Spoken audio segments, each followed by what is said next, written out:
But obviously social media is kind of changing business. How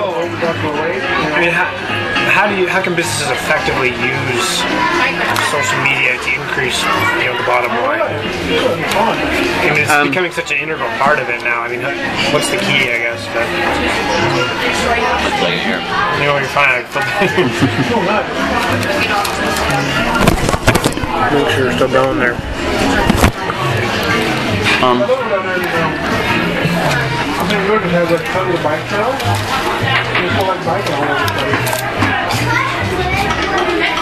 So, effectively used is a loaded question, but there's a lot. Effective depends on your definition of the term. There are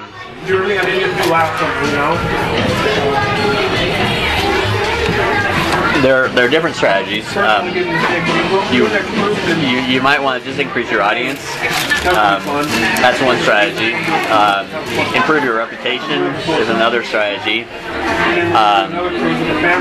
Increase revenue is another strategy. You're welcome. Improve communication is another strategy.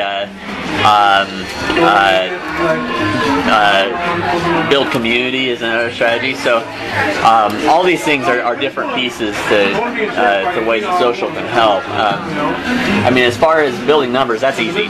Building numbers, anyone can do. It's you follow someone on Twitter, chances are they're going to follow you back.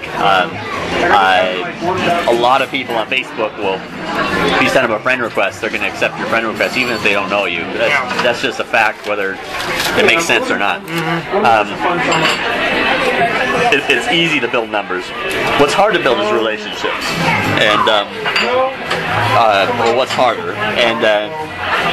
and really all the other pieces, the reputation, the community building, the revenue increasing, will all improve if you can focus on relationships. So what I do when I consult with people is I don't just look at, well, how can we build a Facebook page, or how can we add a Twitter account, or a YouTube channel. I ask, well, what can we do? I start with their own technology. We start with your own technology. How can we use social media and integrate it with your own technology to build better relationships?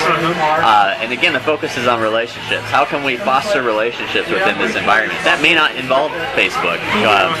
For instance, with the church, a lot of what we do, we have membership.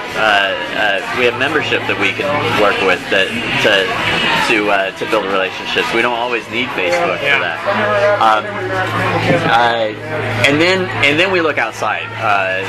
Okay, well, how can we use external sites and technologies to build relationships?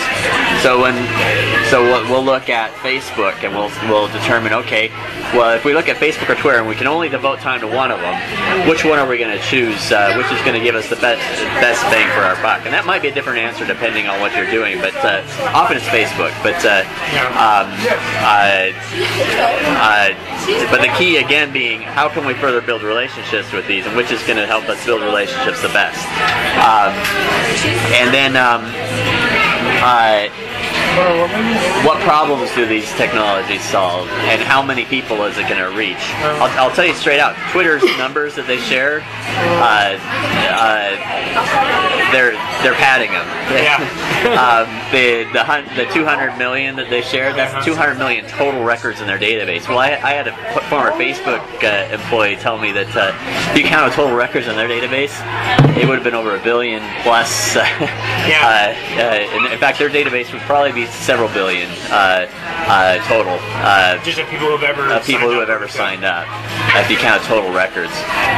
Whereas Twitter, I collected a sample of about 5 million in my own database, and only 30% of those had a total of 20 tweets or more. So you got to keep that in mind. Look at the full numbers. Figure out is your audience even on Twitter, or is it even on Facebook?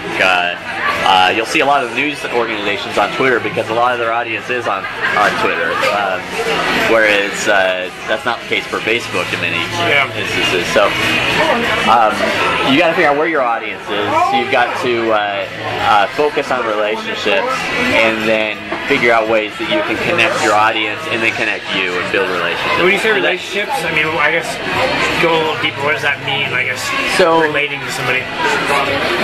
There are numerous ways.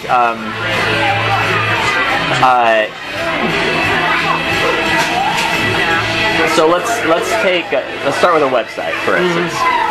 Traditional websites are organized by content. They're organized by categories and by a directory type structure of sorts, where you have one main page and then you have topics that have been pre-chosen by the organization as to what goes there.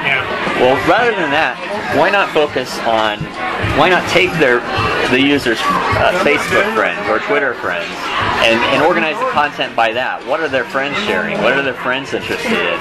And that all of a sudden presents a much more fascinating